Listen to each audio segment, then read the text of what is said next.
Good evening, Mr. President. The new federal chancellor Friedrich Merz recently said that he can imagine the possibility of holding telephone talks with you. Do you think it would be useful? Would you like to have contacts with the new federal chancellor? And do you think that Friedrich Merz could be a more successful mediator between Russia and Ukraine than Donald Trump? Thank you very much.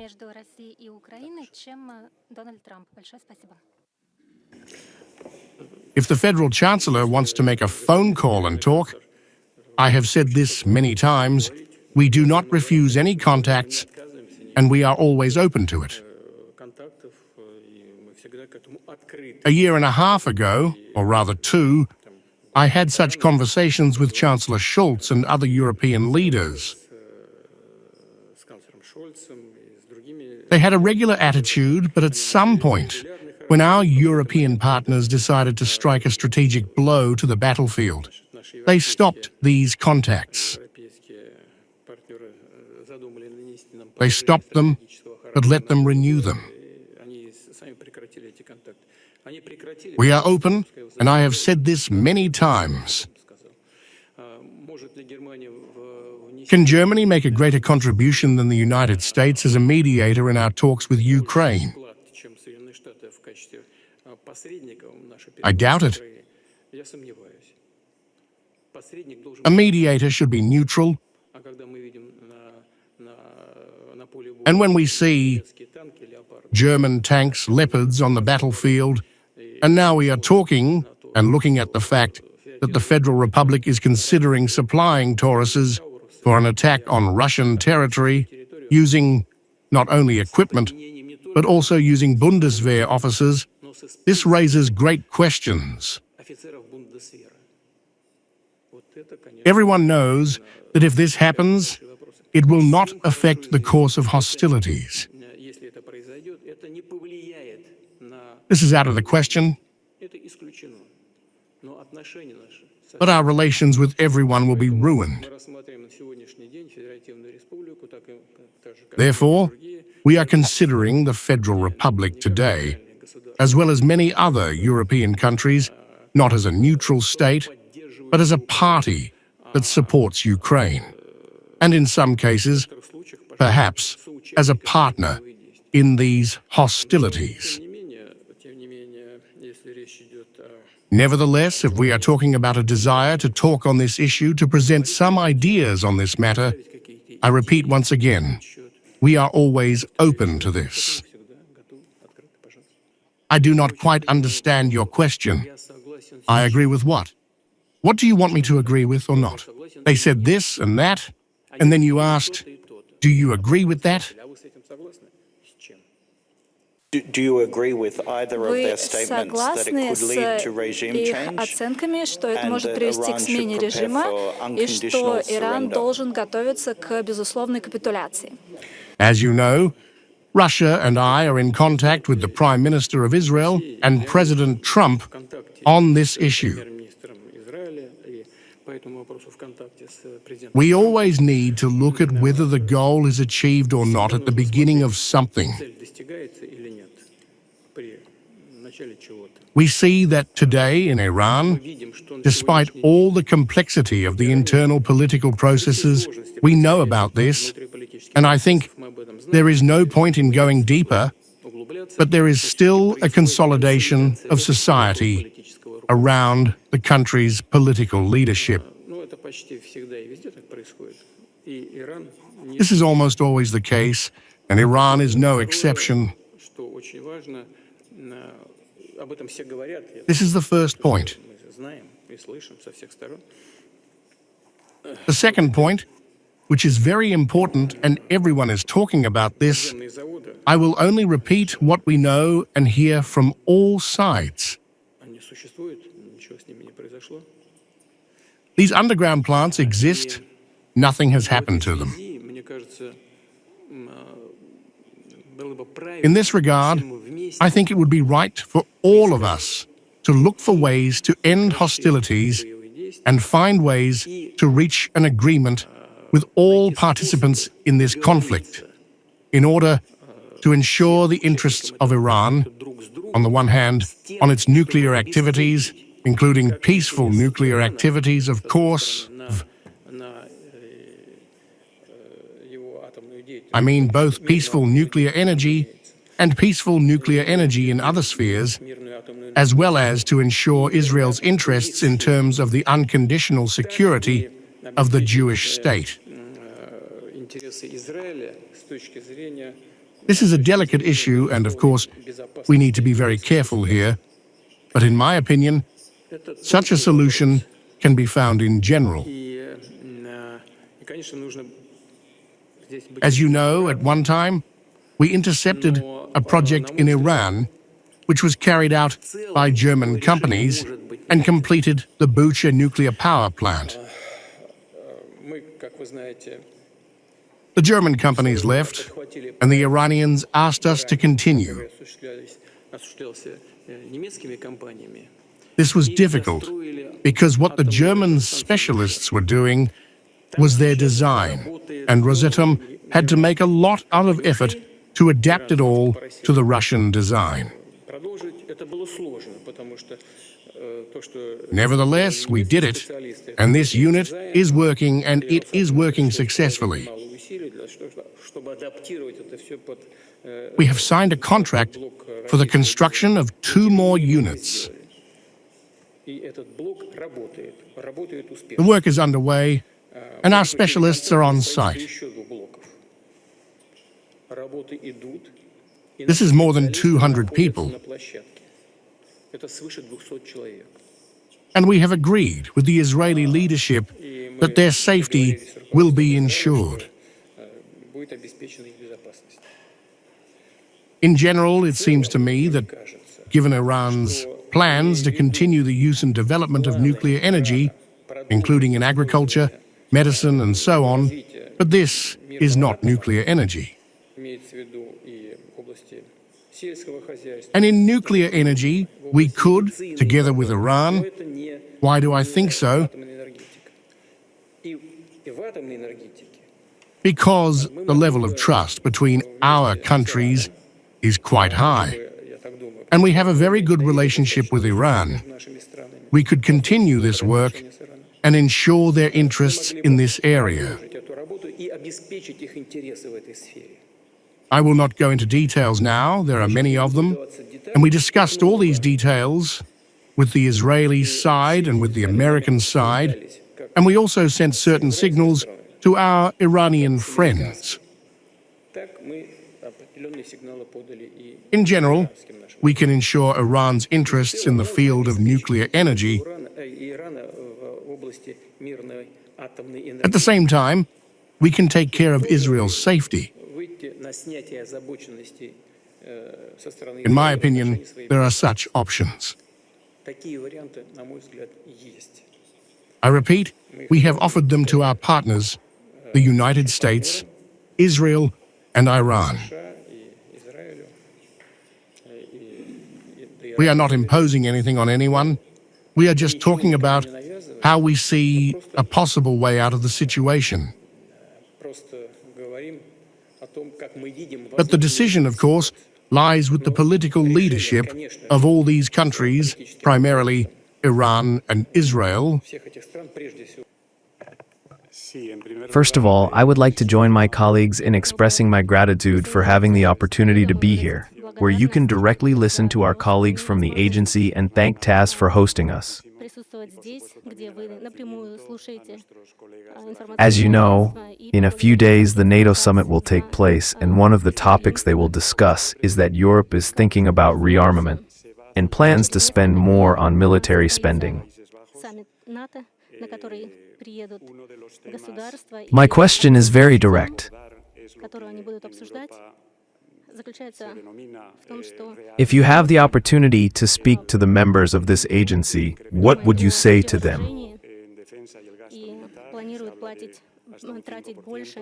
What is your message?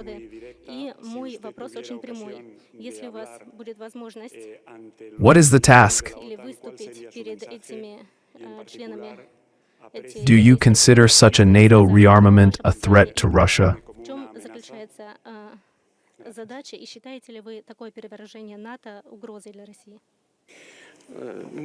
We do not consider any NATO rearmament a threat to the Russian Federation because we are self-sufficient in terms of ensuring our security, and we are constantly improving our armed forces and our defensive capabilities. Whatever NATO does, of course, it creates a certain threat, but we are coping with all these threats that will arise. There is no doubt about that. In this sense, any rearmament and an increase in NATO budget by up to 5% from the GDP do not make any sense. This is the first point. The second point. You know, for centuries, unfortunately, this is how I can fully affirm this, for centuries in the West, all the time, not all the time, but from time to time, there has always been a question of a threat from Russia. It was so convenient for the Western elites to build their own internal policy, because on the basis of a possible threat from the East, it was always possible to extort money from taxpayers and to explain one's own economic mistakes with a threat from the East. If you look at historical books, we will come to the conclusion that from time to time, this issue has always been raised. It is clear that today's crisis in relations between Russia and Western Europe began in 2014. But the problem is not that Russia annexed Crimea, but that Western countries contributed to the coup d'etat in Ukraine. You know, we have always heard that it is necessary to live by the rules. By what rules? But what kind of rule is it when three states, France, Germany and Poland, came to Kiev and, as guarantors, signed a paper on the agreements between the opposition and the authorities headed by President Yanukovych? Three states signed it, including the Minister of Foreign Affairs. A colleague from the Federal Republic of Germany is looking at me. Mr. Steinmeier was then the Minister of Foreign Affairs. There is his signature. In a few days, the opposition carried out a coup d'etat, and no one even sneezed, as if nothing had happened. And then we hear that it is necessary to live by the rules. By what rules? What are you up to? Are you writing the rules for others and not going to comply with them yourself? But who is going to live like this? By what rules? This is where the crisis began. Not because Russia acted from a position of power.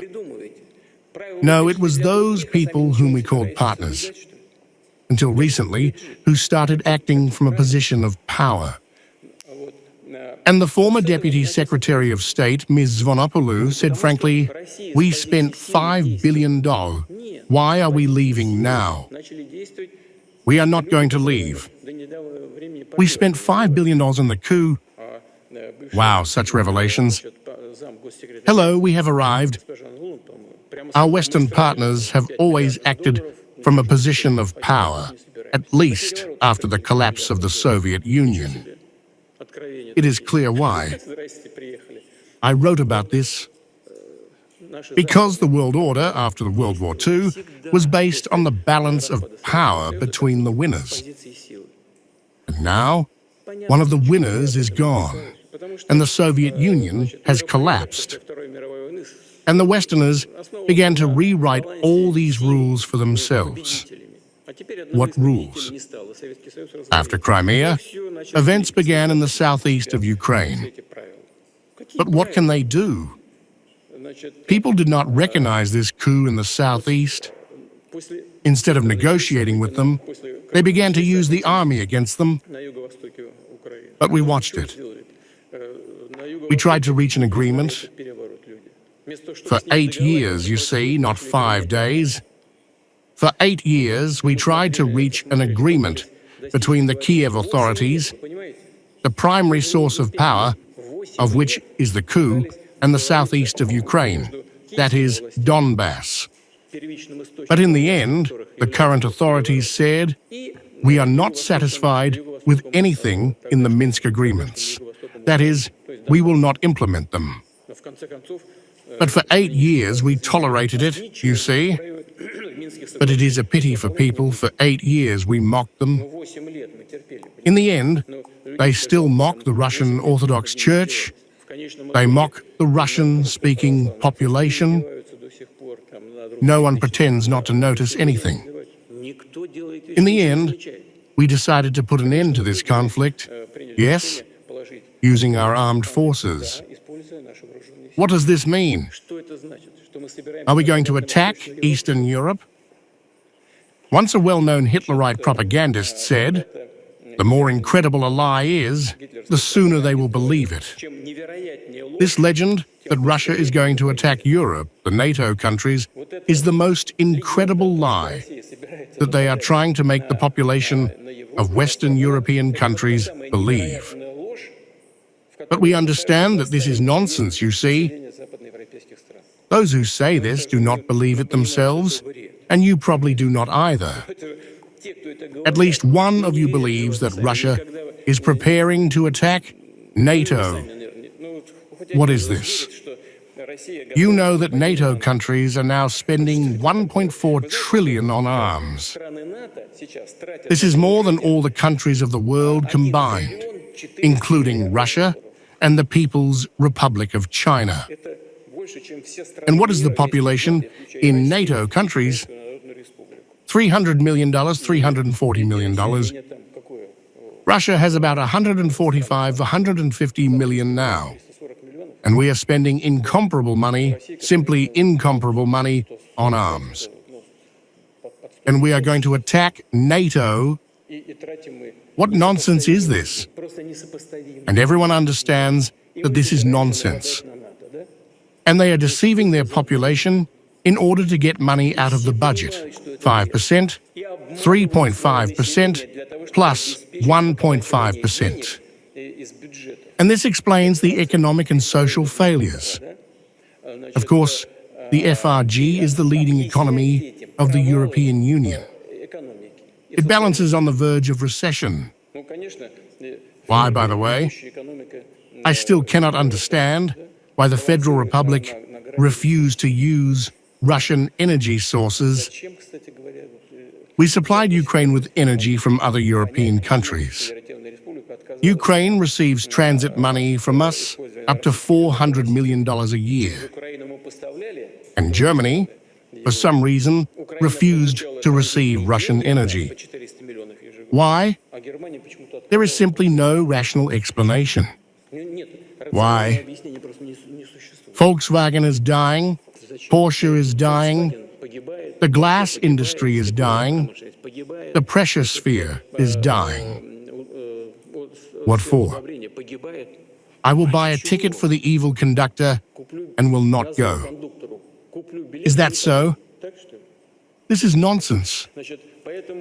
Therefore, if the countries want to increase their budget even more, this is their business, but it will not benefit anyone.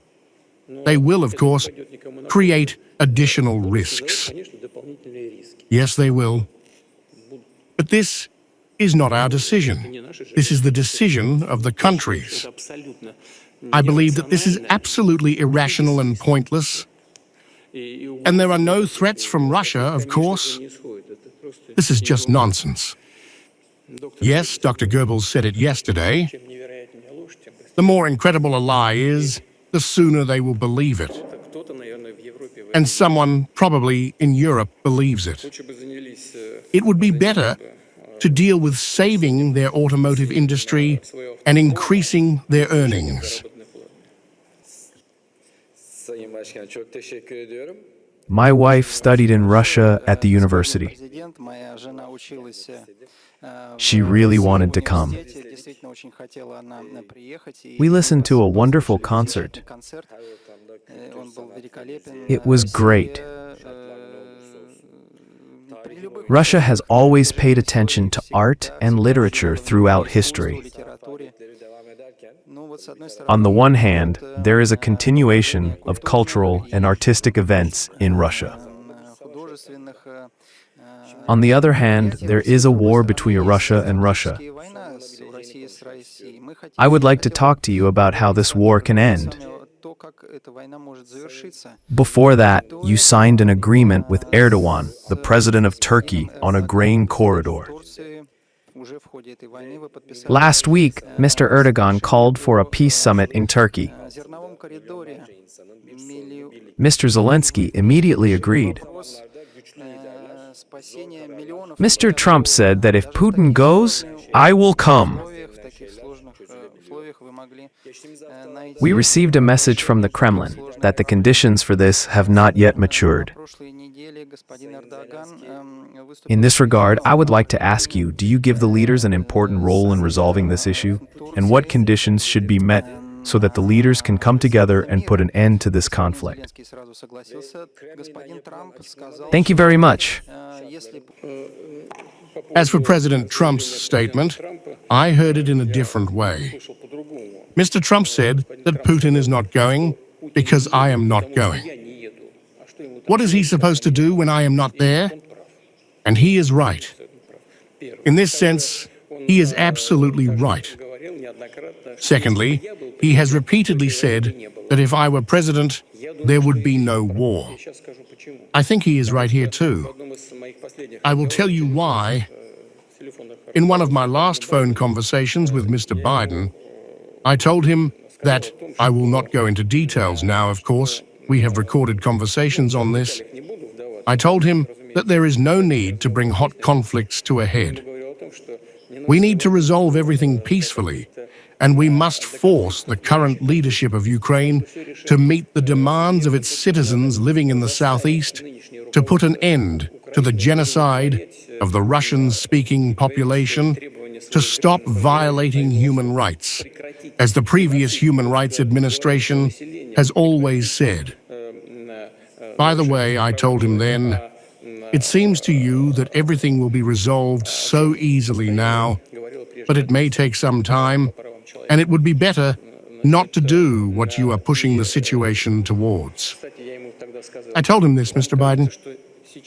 Indeed, if Trump had been president, this conflict might not have arisen.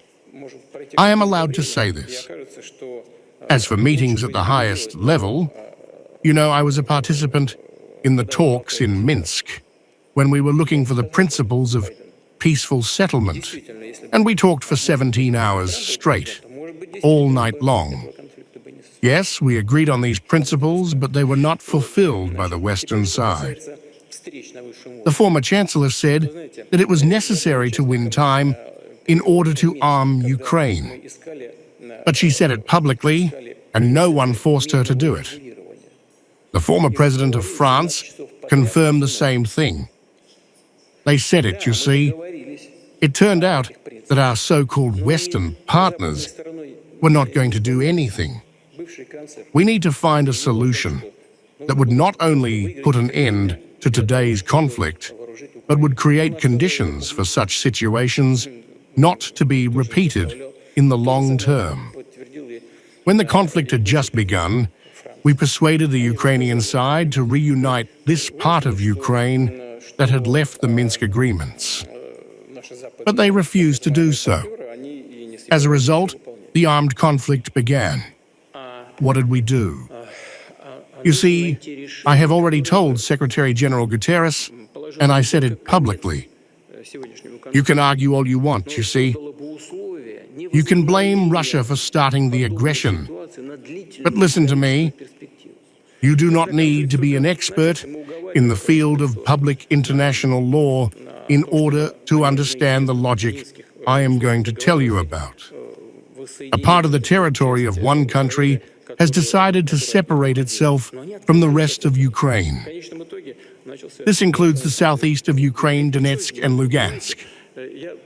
They have decided to separate. Did they have the right to do so or not? Strictly speaking, within the framework of international law and the UN Charter, did they have the right to do so? The relevant article talks about the right of the nation to self-determination. I think this is the first one. You see, this is the right of the people to self-determination. This is the first one. No, they did not. There is a resolution of the UN International Court, according to which this was a precedent created by Kosovo. The UN International Court directly stated that if a part of the country has decided to separate, it does not have to turn to the central government on this issue. That is it. Donbass is separated. Next. Did we have the right to recognize their independence? We have not recognized them for 8 years, you see. We have put up with them for 8 years and tried to reach an agreement. In the end, they declared their independence. Did we have the right to recognize them? Why not? We recognized them. Having recognized them, we signed an agreement for mutual assistance. Could we have done this? Of course, we could. We did. Within the framework of this agreement, which we ratified by the Parliament, we had to provide assistance, including military assistance. They turned to us with this assistance, officially, and we provided this assistance. Tell me, where did I go wrong? At what point did I make a mistake? Well, you simply will not find it. It is not there. Everything flows from one place to another. When I talk about the Kosovo precedent, I remember what happened then. The Western European countries and the United States put quite serious pressure on this UN court, and it made the decision that if a part of the country has decided to separate, it does not have to turn to the central government for an agreement. That is it. You see, they did everything themselves. And then they say, how can you do this? Can you do this? Is it not allowed here? It will not be like that. The rules must be unified. Only then will they be stable. And this is a guarantee of security for everyone, not at the expense of others. This is the key thing, the key link. So we are ready to meet. By the way, I said that I am ready to meet everyone, including Zelensky. Yes, this is not the point. If the Ukrainian state trusts someone to negotiate, for God's sake, let it be Zelensky. The question is not this. The question is, who will sign the document? Listen, I did not come up with anything. In the propaganda sense, you can say anything about the legitimacy of the current authorities. But it is important for us, when solving serious issues, not the propaganda component, but the legal one. And how is it legal? According to the Constitution of Ukraine, the President of Ukraine is elected for 5 years. There is no way to extend the powers, even in a military situation. Read carefully. In a military situation, only the Parliament of the Rada can extend the powers. It is written there that elections are not held in a military situation. This is true, but nowhere does it say that the President's powers are extended. No, that's all.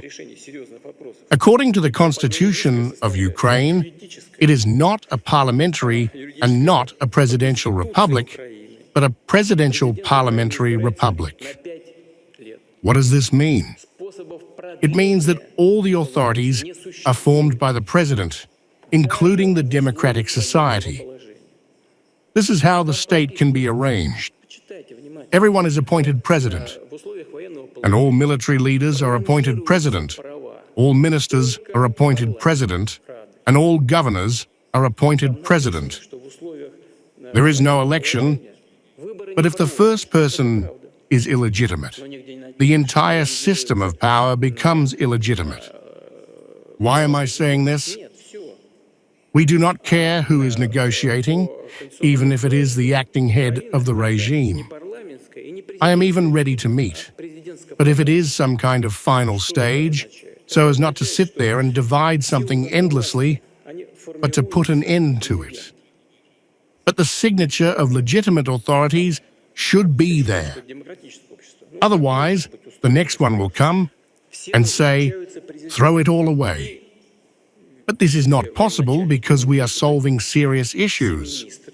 Therefore, I do not refuse this, but a lot of work must be done. And finally, the most important thing. Well, maybe not the most important thing, but it is important. Before the conflict began, we asked the Ukrainian authorities to implement all the Minsk agreements. They refused. Then a special military operation began. As soon as it began, we told them, listen, let's withdraw our troops from Donetsk and Lugansk republics, which we recognized as independent states. And that's it. It will end tomorrow. No, we will fight. Then some time passed. I have already said this publicly. One of my Western colleagues asked me, could you imagine that this is the Kherson region, this is Zaporizhia, you fought for Donetsk and Lugansk. This has nothing to do with you. I said, well, such was the logic of the hostilities. And could you imagine that you would leave there? I said, well, we could think about some sovereignty of Ukraine, but with the obligation of servitude, that is, the right of passage on land to Crimea. Why? Because they are constantly threatening to destroy the Crimean Bridge. This is a simple thing. He said, can I say this in Kiev? I said, yes, you can. He went there and was told that he was an agent of the Kremlin. Well, this is one of the first faces of a well-known state. Well, nonsense. They simply refused. I said, well, okay. We held a referendum at the request of the citizens living in this territory, and that's it. Now, this is an integral part of the Russian Federation. And as I said, the situation will worsen. It has worsened for them. Now we are not talking about Donetsk and Lugansk, but about two other regions of the Russian Federation, and Crimea, of course. Yes, let's discuss this. By the way, when we negotiated in Istanbul, thank you very much, President Erdogan, in 2022, but it seems strange, but we agreed on everything with them, do you understand? Here is the draft agreement that was prepared. There were issues of demilitarization as well as issues of territory. We found such terms that suited both us and Ukraine. No, then those who now want to increase defense spending in Europe and overseas came and said, no, we need to defeat Russia on the battlefield. We threw everything we agreed on into the trash, and that's it, and began to achieve this wonderful goal. And now, the situation has changed. And you say, no, let's negotiate. Let's do it. Let's open these packages and negotiate. But we cannot sit there day and night for a year. Therefore, we are ready. These negotiations continue. Now, on the humanitarian track in general, the situation is such that these negotiations make sense. Now, on the humanitarian track in general, the situation is such that these negotiations make sense. We have already agreed to exchange prisoners for 200, and we are returning people. This is good. We have already given 500 people and received 400 back. I think everything will be fair here. We will get everyone we have to get. Unfortunately, it is sad, and it is difficult to talk about it. We gave 6,000 bodies, more than 6,000. In return, we received, in my opinion, 57.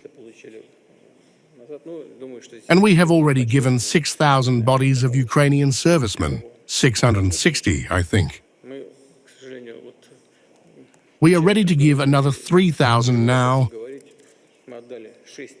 I repeat, these are sad and tragic figures.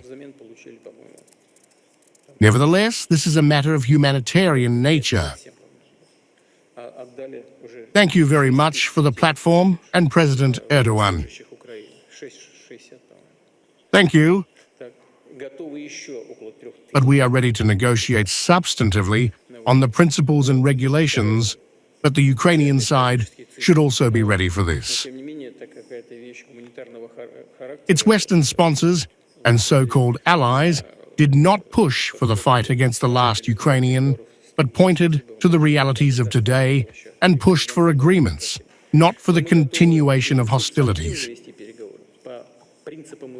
That is all. We are in contact. Our negotiating group is in contact with each other. I just asked Medensky.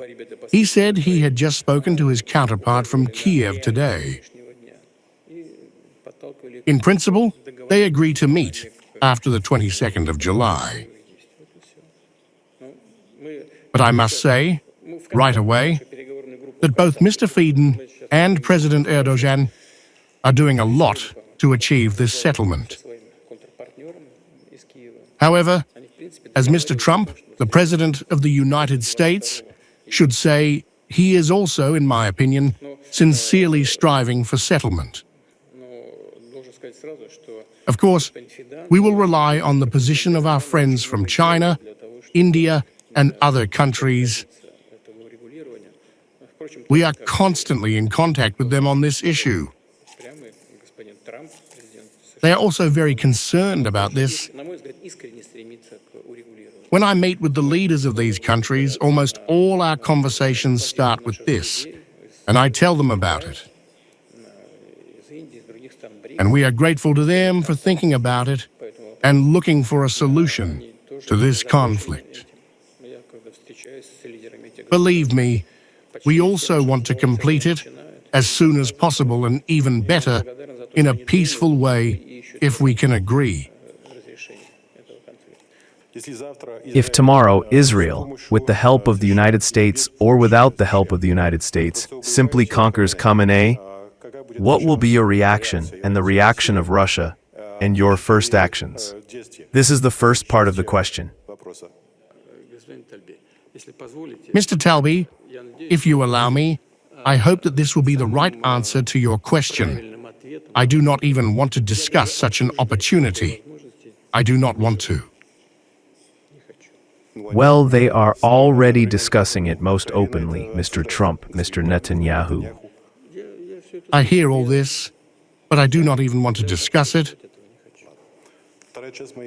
The second part of my question is also about Iran. There's an agreement on a strategic partnership between Russia and Iran. It does not provide protection for Iran from Russia, but there is a question of weapons. Given the current situation and the sharpness of the situation, are you ready to provide new types of weapons for Iran so that it can protect itself from Israel's strikes? You know, we once offered our Iranian friends to work in the field of the air defense system. Well, the partners did not show much interest then, and that is all. As for the agreement that you mentioned about a strategic partnership, there are no articles related to the defense sphere. This is the second point. And the third point is that our Iranian friends do not ask us to do so. So there is practically nothing to discuss. If I'm not mistaken, you have a modified S-300 and a modified S-200, so Russia played a role in protecting Iran in terms of air defense. You know, this is not quite the case. Because our offer is to create a system, not a separate supply, but a system. As a result, we once discussed this, but the Iranian side did not show much interest in this, and that is all. As for separate supplies, yes, of course, we carried out these supplies at one time. This has nothing to do with the current crisis. It was a so-called regular cooperation in the military technical sphere. Moreover, in terms of international norms, Iran did not ask us to violate the well-known norms signed by the Russian Federation. We did not do anything. We have always remained within the framework of a normative international normative base. Anything else? Thank you, Mr. Guzman, for the introduction. Thank you, Mr. President, for the opportunity to ask these questions directly to you. I highly appreciate it. As far as the confrontation between Iran and Israel is concerned, since June 13th, the Russian Ministry of Foreign Affairs has condemned the Israeli strikes on Iran. It was said that they were not provoked. These are military strikes against a sovereign member of the UN, against its citizens, peaceful cities, and critical infrastructure. This is absolutely unacceptable. It was said by the Ministry of Foreign Affairs. In relation to Russia's continued aggression in Ukraine yesterday, 28 civilians were killed in Kiev. Our journalists saw how a Russian missile destroyed an entire city block. How do those positions reconcile themselves? Do you have any plans to meet President Trump or maybe to have a telephone conversation with him? As for our actions in Ukraine, I have just told your colleague from Turkey in sufficient detail, answering his question. Therefore, I think it would be pointless to repeat it. We believe that we did not start military actions in Ukraine, but we are trying to end them. The current Ukrainian leadership started the war on its own territory after the coup that took place in Kiev, using armed forces against the peaceful population of the southeast, then the southeast of Ukraine, against Donbass, Lugansk, and Donetsk, including heavy equipment and aviation. They attacked the residential areas. For some reason, no one wants to remember this today, but it was this policy that led to the current armed conflict between Russia and Ukraine. This is the first point. The second point is that if your journalists had seen how our missiles destroyed entire residential areas, they would hardly have been able to say anything to you about it. They would not have survived. If they had seen something, they would have seen it from the outside. The attack was not on residential areas, but on the facilities of the defense and industrial complex, on the factories that produce military equipment. This is what we are doing. We are not keeping any secrets here. One of the goals of the special military operation is to demilitarize Ukraine, that is, to deprive it of its capabilities and to have armed forces that threaten us. To do this, we must either reach an agreement with them, and we agreed on this during the Istanbul agreements in 2020. We also agreed on the size of the armed forces that Ukraine might have.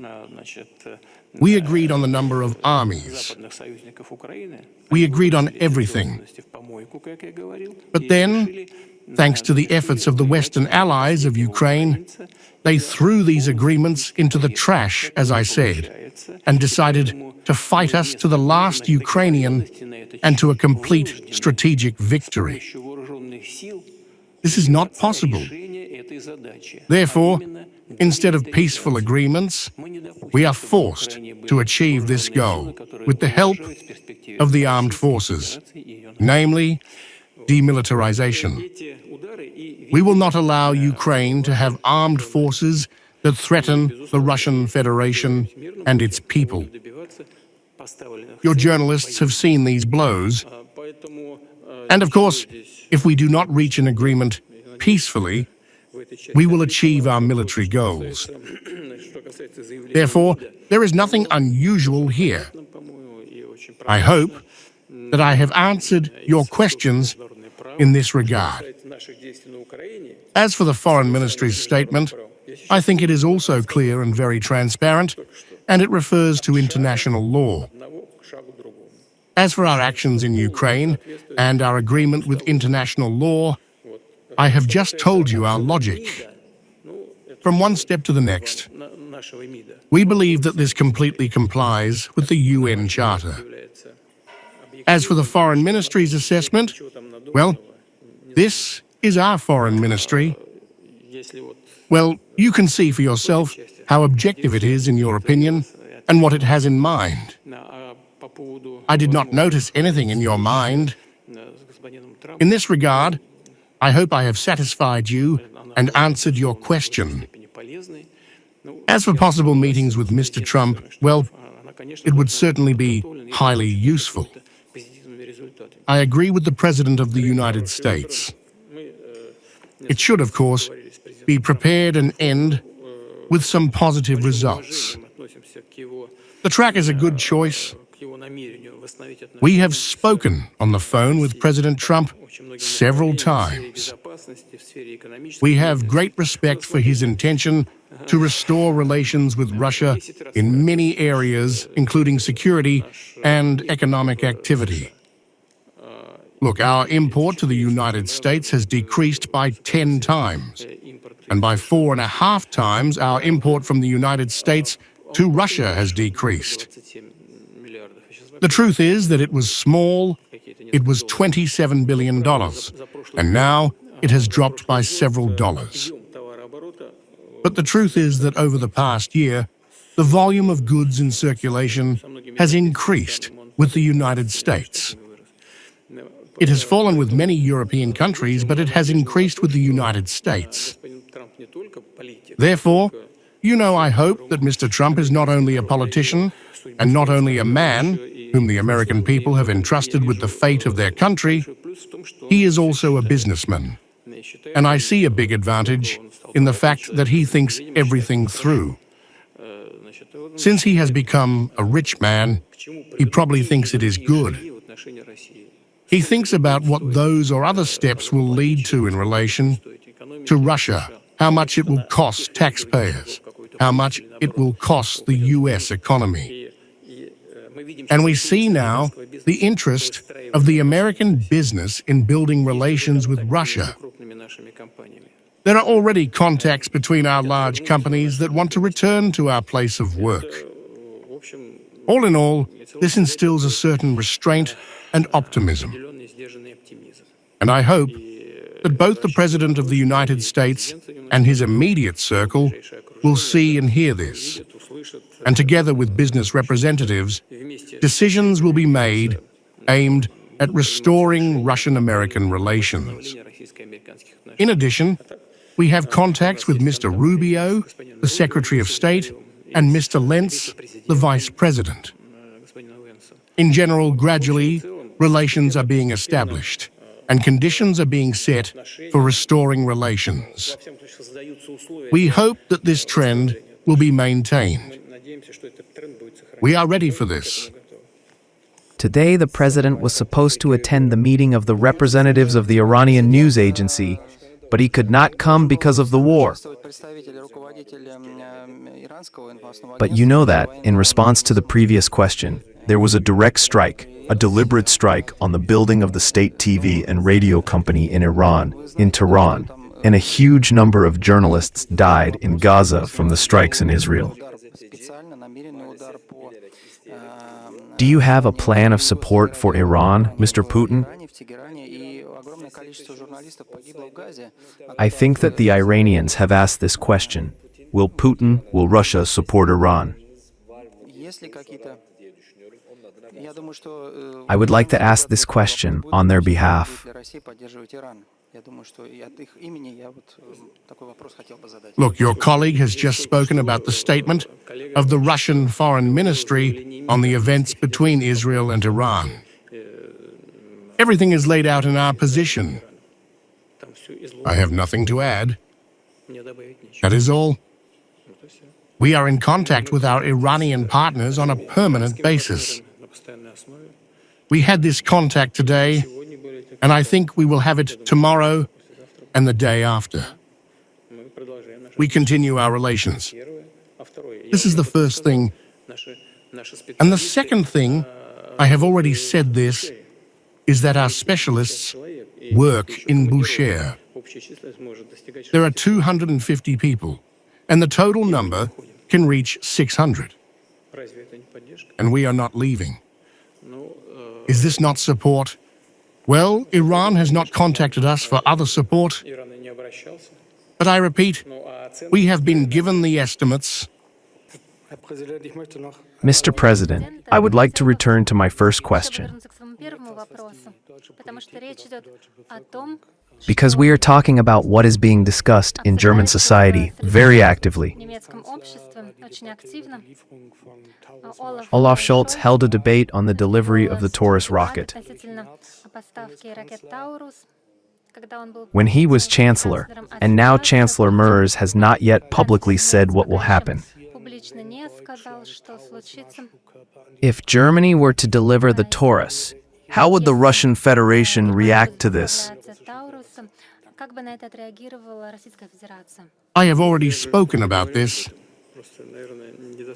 I just did not articulate it clearly enough. I apologize for what I said unclearly. In general, we know the background of our relations. We know what happened in the 1940s. We know what happened during the Second World War. And we know how much effort was made by the Soviet Union, the Russian Federation, and Germany to heal the wounds of the past. And we managed to do this in many ways.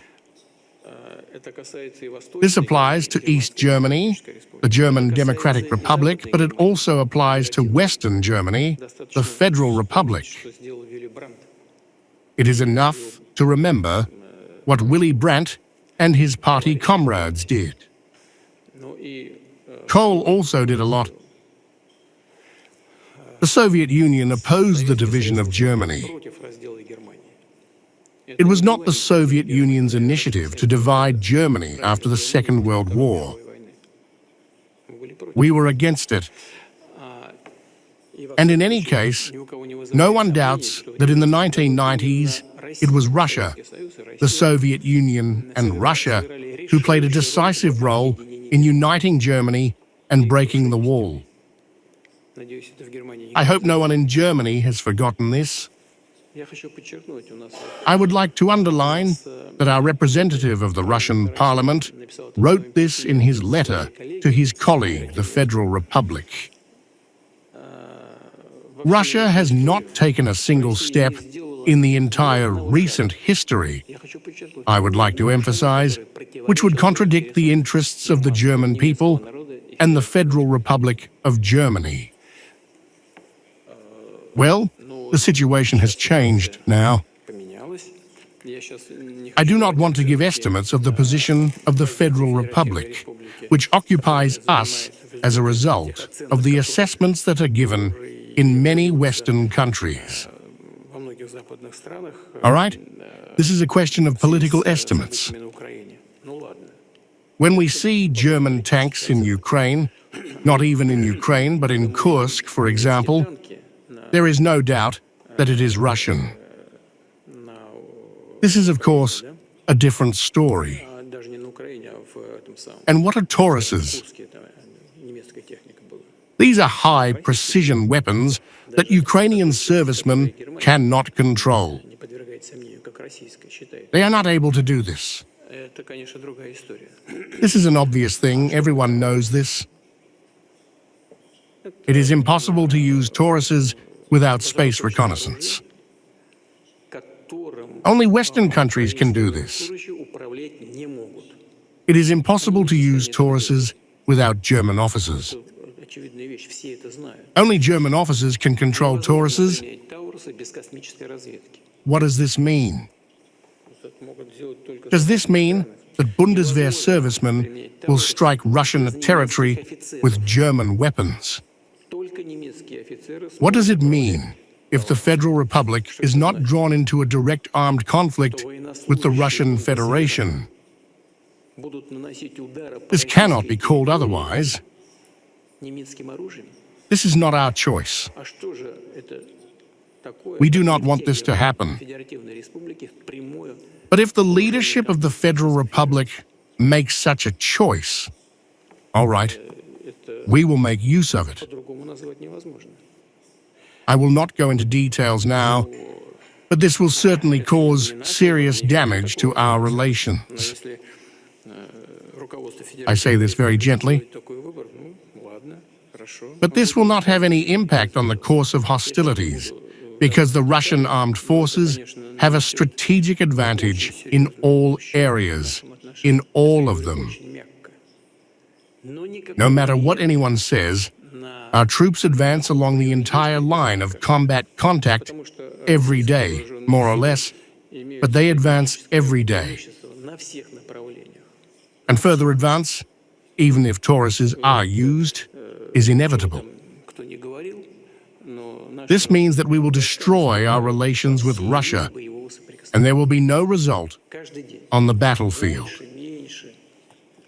In the end, this is the decision of the German leadership, if it has the mandate of the German people to do so. And you know what is going on there, so I mean on the line of combat contact. I hope that, due to political reasons, you cannot tell everything objectively there, but it is clear to everyone. I hope that your employees who work there can see everything. You see, the Ukrainian armed forces are mostly equipped with 47%, and the assault units are less than that. What is next? It is not even a matter of whether weapons are supplied to Western countries or not. This is important, of course, but if the equipment is less than 50%, the armed forces are considered, according to the definition, not capable, not combat capable. Mass and forced mobilization is taking place there. You probably know this. I understand that, according to political reasons, we are forced to keep quiet, but I hope you know this yourself. They have agreed to take 18-year-old boys. They plan to recruit Waffen 500. I think they recruited only 1,000, and then 500 people simply scattered. And the number of deserters is increasing. It is just growing very fast. Losses exceed the level of the mobilization. And that is it. What is next? Therefore, we agree, let's sit down and reach an agreement. We proposed the terms of the agreement in Istanbul in 2022. They were much softer than they are now. The situation has changed now. They are what they are now. But according to the same principles in Istanbul, we are ready to make further decisions. They will not reach an agreement. The situation may change even more in the worst direction for them. There is no need to delay. We need to sit down and reach an agreement. You see, I have not come up with anything. Believe me, this is absolutely objective information. Well, the unit has been supplemented by 47%. Well, hello. Will there be Tauruses or not? It is absolutely pointless. Well, think about it. We need to supply this Taurus in order to finally bury Russian-German relations. Details on Istanbul agreements. History of German-Russian relations. Thank you very much, Mr. President, for agreeing to answer the second question. Earlier you said that Europe and other countries made mistakes in relation to Russia. At the end of this year, you will have been in office as president or prime minister for more than 25 years. When you reflect back, have you made any mistakes?